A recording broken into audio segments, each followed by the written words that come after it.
Hey guys, आज हम लोग लेके आए क्लासिकल मैकेनिक्स का कंप्लीट कोर्स, जिसमें आपको सबसे पहले न्यूटोनियन मैकेनिक्स और क्लासिकल मैकेनिक्स इन दो पार्ट में आपको क्लासिकल मैकेनिक्स को पढ़ना होता है। तो ये जो लेक्चर सीरीज़ चलेगी, इसमें अभी हम लोग क्लासिकल मैकेनिक्स सबसे पहले करेंगे।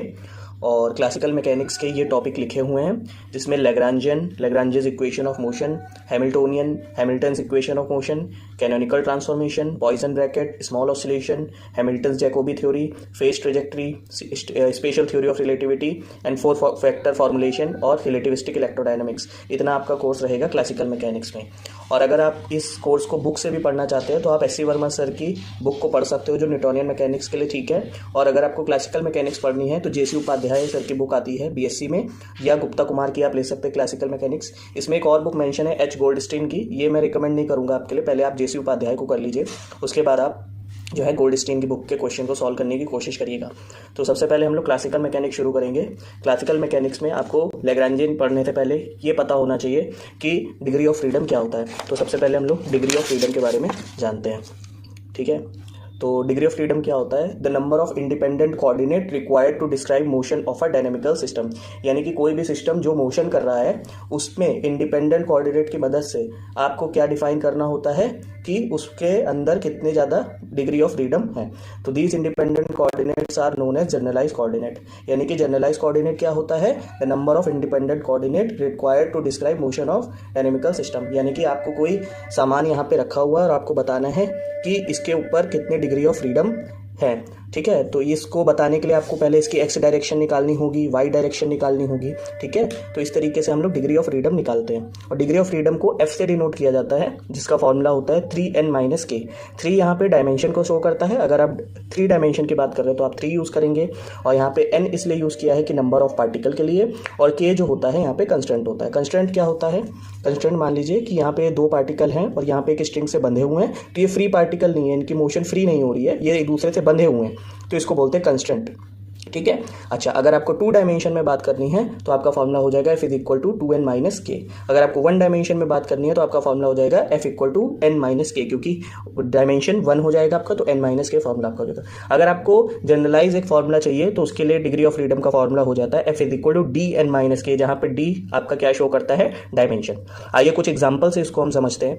जैसे कि मान लीजिए मोनो एटमिक गैस है, तो मोनो एटमिक गैस में आप जानते हैं कि पार्टिकल कितना होगा? 1 होगा, तो n की वैल्यू कितनी है? 1। अच्छा, अब क्या उस पर कोई कंस्टेंट लग रहा है? k की वैल्यू नहीं लग रहा है, क्योंकि वो फ्री पार्टिकल है, तो 0 है। अच्छा, डिग्री ऑफ फ्रीडम क्या होता है? dn-k। यहाँ पे डायमेंशन कितना है? क्योंकि स्पेस में तो 3 डायमेंशन है। उसके बाद n यानी कि number of particle 1 minus constant 0, तो f इक्वल टू कितना आ गया? 3। तो यहाँ पे degree of freedom monoatomic gas के लिए कितना आ गया? 3। अच्छा, अब डायएटमिक गैस की बात करते हैं। डायएटमिक गैस के अंदर पार्टिकल 2 होते हैं, ठीक है। और कंस्टेंट इस पे कितना लग रहा है? 1 लग रहा है, क्योंकि यहाँ पे एक स्ट्रिंग से, या आप कह सकते हैं एक थ्रेड से बंधे हुए हैं। अच्छा, यहाँ पे अगर डिग्री ऑफ फ्रीडम निकाले तो 3 डायमेंशन में 3 into number of particle 2 minus constant 1, यानी F इज इक्वल टू 5। ये होता है ऑर्डिनरी टेम्परेचर पे। यानी कि हम इस पेन की मदद से समझे तो पार्टिकल जो है 5 आया ना आपका डिग्री ऑफ फ्रीडम, तो F इज इक्वल टू 3 + 2, यानी कि 3 ट्रांसलेशनल मोशन करता है और 2 जो है वो रोटेशनल मोशन करता है। यानी कि x डायरेक्शन में भी ट्रांसलेट कर सकता है, y डायरेक्शन में भी कर सकता है, z डायरेक्शन में भी कर सकता है, वे ऐसे भी घूम सकता है, ये ऐसे भी घूम सकता है। तो यानी कि ये 2 रोटेशनल मोशन भी करता है। ये ऑर्डिनरी टेम्परेचर पे होता है। लेकिन अगर आप हाई टेम्परेचर की बात करें तो इनके बीच का ये जो कंस्टेंट होता है ये ब्रेक हो जाता है हाई टेम्परेचर पे, ठीक है। तो इसके अंदर 2 वाइब्रेशनल मोशन भी आ जाते हैं। तो 2 वाइब्रेशनल मोशन के आ जाने से इसकी degree of freedom F is equal to 3 + 2, ये पहले वाली थी, और हाई टेम्परेचर के कारण जो है वाइब्रेशनल मोशन की भी 2 डिग्री ऑफ फ्रीडम जुड़ गई, जिसकी वजह से 7 डिग्री ऑफ फ्रीडम इसके हो गए। अब हम बात करते हैं लीनियर ट्राई एटॉमिक की। लीनियर ट्राई एटॉमिक यानी कि ये 3 पार्टिकल हैं और जिसपे कंस्टेंट 2 लग रहे हैं, ठीक है। तो नंबर ऑफ पार्टिकल कितने हो गए? 3, और कंस्टेंट कितने हो गए? 2। तो F is equal to 3 into number of particle 3 minus constant 2, तो F इज इक्वल टू 7।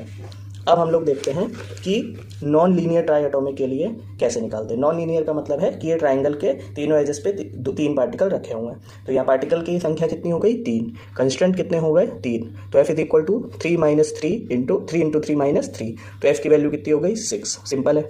अब a particle in circular path, यानी कि एक पार्टिकल है जो कि सर्कुलर पाथ पर मूव कर रहा है, ठीक है। तो इसकी जो रेडियस है वो तो फिक्स रहेगी, चाहे पार्टिकल यहाँ हो यहाँ हो यहाँ हो, रेडियस तो फिक्स रहती है, ठीक है। लेकिन चेंज क्या हो रहा है, थीटा। तो थीटा चेंज हो रहा है, आर तो फिक्स है, तो थीटा ही तो जनरलाइज कोऑर्डिनेट हो जाएगा, और जो जनरलाइज कोऑर्डिनेट होगा वही एफ इज इक्वल टू 1 हो जाएगा, यानी इसकी डिग्री ऑफ फ्रीडम 1 हो जाएगी। जो एंगल चेंज हो रहा है वही उसका डिग्री ऑफ फ्रीडम है, जो फिक्स है वो तो फिक्स रहेगा, चाहे वो लेंथ हो वो रेडियस हो, ठीक है।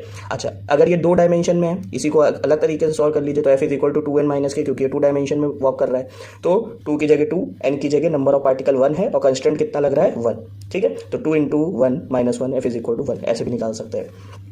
अब देखिए सिंपल पेंडुलम के लिए कैसे निकालेंगे, तो आप ये फॉर्मूला यूज़ करके भी कर सकते हो, और आप अगर समझना चाहते हो तो डायग्राम से बहुत सिंपल हो जाता है समझना। तो डायग्राम में देखिए सिंपल पेंडुलम का डायग्राम है, यहाँ पे एक एम पार्टिकल है जो कि सिंपल हार्मोनिक मोशन कर रहा है, और यहाँ पे एल लेंथ से बंधा हुआ है, यानी कि इसकी लेंथ क्या है, फिक्स है।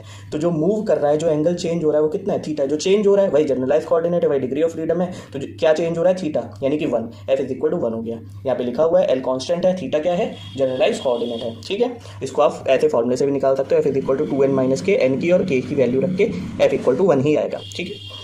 अब हम लोग देखते हैं कि स्प्रिंग पेंडुलम, ये थोड़ा सा इसी का ही केस है, लेकिन इसमें हमने क्या किया है कि लेंथ को फिक्स ना करके हमने लेंथ को मूव करा दिया, यानी कि एक स्प्रिंग से बांध दिया है। तो ये थीटा एंगल से मूव करेगा और लेंथ जो है घटेगी और बढ़ेगी, ठीक है। तो यानी कि यहाँ पे 2 चीज़ें चेंज हो रही हैं, थीटा भी चेंज हो रहा है और इसकी थ्रेड की या स्ट्रिंग की लेंथ भी चेंज हो रही है। तो 2 चीज़ें चेंज हो रही है, इसका मतलब डिग्री ऑफ फ्रीडम 2 हो गई, ठीक है। अब हम बात करते हैं सिंपल हार्मोनिक ऑसिलेटर की। तो यहाँ पे वर्टिकल डायरेक्शन में भी रख सकते हो आप, हॉरिजॉन्टल में भी रख सकते हो। तो देखिए ब्लॉक को यहाँ पे रखा हुआ है सरफेस पे और एक स्प्रिंग से बांधा हुआ है, तो ये एक्स डायरेक्शन में वॉक कर रहा है। तो कितनी चेंज हो रहा है, क्या चेंज हो रहा है, एक्स डायरेक्शन में से स्प्रिंग की लेंथ चेंज हो रही, तो इसकी डिग्री ऑफ फ्रीडम 1 हो गई। अब यहाँ पे देखिए इसमें वाई डायरेक्शन में नीचे की तरफ जा रहा है, तो इसकी भी डिग्री ऑफ फ्रीडम 1 हो गई।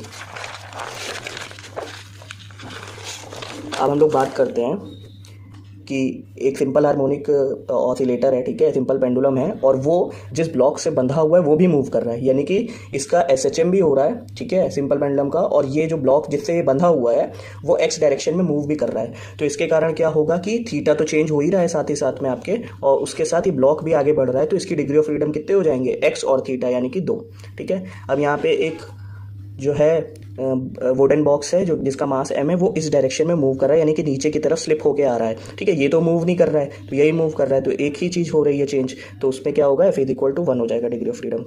अच्छा, एग्जाम्पल नंबर 11 में क्या है कि वही सेम एग्जाम्पल 10 की तरह ही है, लेकिन इसमें एक्स तो मूव कर ही रहा है एक्स डायरेक्शन में वुडन बॉक्स, साथ ही साथ ये जो पूरा बॉक्स रखा हुआ है ये भी इसके साथ साथ मूव कर रहा है, यानी कि ये और ये दोनों चीज़ें मूव कर रही है, x1 x2, तो एफ इज इक्वल टू 2 हो जाएगा, ठीक है। अब हम लोग बात करते हैं एग्जाम्पल नंबर 12 की, a cylinder rolling down and incline plane, यानी कि ये जो है ये सिलेंडर है, ये मूव करके यहाँ से यहाँ पे आ रहा है, ठीक है। तो इसमें जो है देखिए यहाँ से यहाँ पे आया है, ठीक है, तो इसके एंगल में कितना चेंज होगा, angle is equal to arc upon radius, ठीक है। आर्क एक्स है, कैसे पता किया, क्योंकि ये ए से बी तक जाने में जो ये दूरी है, ठीक है, यही क्या है, ये ए से लेके बी तक ये जो आर्क है यही तो दूरी इसने ए से बी तक तय की है। तो आर्क अपॉन रेडियस, रेडियस कितनी है, ए है, तो angle equal to arc upon radius, या हम बोल सकते हैं arc equal to angle into radius, ठीक है। ये रिलेशन आ गया। अब जब रिलेशन आ गया तो हम लोग क्या कहते हैं कि कोऑर्डिनेट कितने हैं, एक्स और फाई है, ठीक है। लेकिन जनरलाइज कोऑर्डिनेट कितने हैं, या तो एक्स हो या फाई हो, क्योंकि आप बिना एक्स निकाले फाई नहीं निकाल सकते, या बिना फाई निकाले एक्स नहीं निकाल सकते, तो ये दोनों एक दूसरे से कोरिलेट कर गए, तो इसलिए डिग्री ऑफ फ्रीडम 1 है। आप 2 मत लिख दीजिएगा इसे कि एक्स और फाई 2 आ रहे हैं तो इक्वल टू, नहीं, ये दोनों एक दूसरे से एक रिलेशन में है, ठीक है, कि एक को बिना निकाले आप दूसरा नहीं निकाल सकते, इसलिए रिलेशन में होने के कारण यहाँ पे एफ की वैल्यू 1 है, ठीक है। ये मैंने लिख भी दिया है, because there is a relation between X and phi, so we have to find only 1 coordinate, ठीक है। अच्छा, अब यहाँ पे आप देखिए cylinder rolling down on horizontal surface, ये ऐसे करके हॉरिजॉन्टल सरफेस पे पड़ रहा है, तो भी क्या हो जाएगा, angle equal to arc upon radius, ठीक है, या arc equal to angle into radius, ये भी यहाँ पे एक रिलेशन से है। तो जनरलाइज कोऑर्डिनेट क्या हो जाएंगे, एक्स और फाई, लेकिन डिग्री ऑफ फ्रीडम कितना होगा, 1 होगा, ठीक है। अगर आपसे पूछे कोई सिर्फ कोऑर्डिनेट बताइए तो कोऑर्डिनेट 2 होते हैं, लेकिन generalize coordinate degree of freedom कितना होगा, 1 होगा, क्योंकि ये दोनों एक दूसरे से एक रिलेशन में बंधे हुए हैं, ठीक है। नेक्स्ट एग्जांपल देखते हैं हम लोग, एटवुड मशीन का है, ठीक है। तो एटवुड मशीन क्या होती है कि एक पुली है, उसके ऊपर मास m1 और m2 है, m1 ज़्यादा भारी है इसलिए यहाँ की तरफ झुकाव ज़्यादा है, और m2 यहाँ पे लगा हुआ है, ठीक है। अच्छा, यहाँ पे इसके सेंटर ऑफ पॉइंट से m1 की दूरी कितनी है, x2 है, और यहाँ के इसके सेंटर ऑफ पॉइंट से m2 की दूरी कितनी है, x2 है, ठीक है। यहाँ पे x1 होना चाहिए था, x1 एंड x2, और टोटल लेंथ क्या है, फिक्स है, तो उसको हम l कह देते हैं।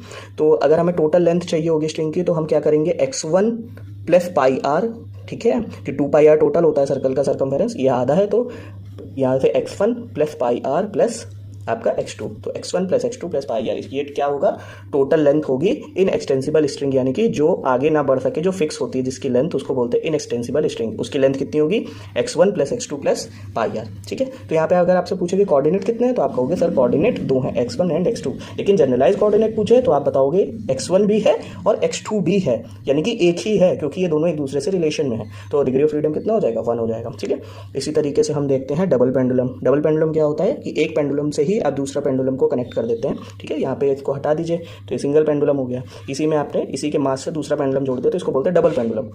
अब देखिए यहाँ पे θ1 चेंज हो रहा है, लेंथ फिक्स है। ठीक है, यहीं से दूसरा जोड़ा है, यहाँ पे θ2 चेंज हो रहा है, लेंथ फिक्स है। तो जनरलाइज कोऑर्डिनेट कितने हो जाएंगे, θ1 एंड θ2, तो डिग्री ऑफ फ्रीडम कितना हो जाएगा, 2 हो जाएगा। जो चेंज होता है वही डिग्री ऑफ फ्रीडम होता है सिंपल भाषा में।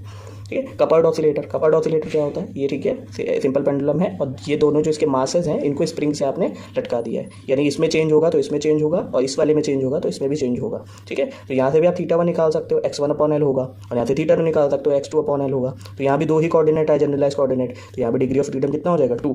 फिर आता है टॉर्जनल पेंडुलम। ठीक है, टॉर्जनल का मतलब क्या होता है कि आपने किसी थ्रेड से नीचे जो है एक गोल सा पेंडुलम होता है और उसको आप रस्सी को ऐसे करके मोड़ रहे हो, या आप कहो कि इस पेंडुलम को आप ऐसे करके मोड़ रहे हो। ठीक है, तो इसके अंदर क्या आता है, तनाव आता है, जिसको टॉर्जनल बोलते हैं। ठीक है, तो ये टॉर्जनल पेंडुलम है, तो इसको ऐसे घुमाएंगे तो चेंज क्या होगा, जिससे तो तनाव आए, यानी थीटा एंगल से चेंज होगा। तो ये एक ही चीज़ चेंज हो रही है, इसका मतलब है कि F = 1, यानी डिग्री ऑफ फ्रीडम कितना हो जाएगा, 1 हो जाएगा। ठीक है, तो यहाँ पे हम लोगों ने पढ़ा कि डिग्री ऑफ फ्रीडम क्या होता है और उसके हम लोगों ने 16 एग्जाम्पल देखे हैं, और इसके बाहर आपके एग्जाम्पल कोई भी नहीं होते हैं। ठीक है, अगर होगा तो मैं आगे वाली वीडियो में डिस्कस कर लूँगा। मैक्सिमम मैंने आपके BSc MSc CSIR नेट में जितने भी एग्जाम्पल आए हुए वो मैंने डिस्कस कर लिए हैं। होप आप लोगों को कोई वीडियो पसंद आए। अगर आप लोगों का कोई सजेशन है तो कमेंट बॉक्स में कमेंट करके बताइए और चैनल को सब्सक्राइब कीजिए। Thank you.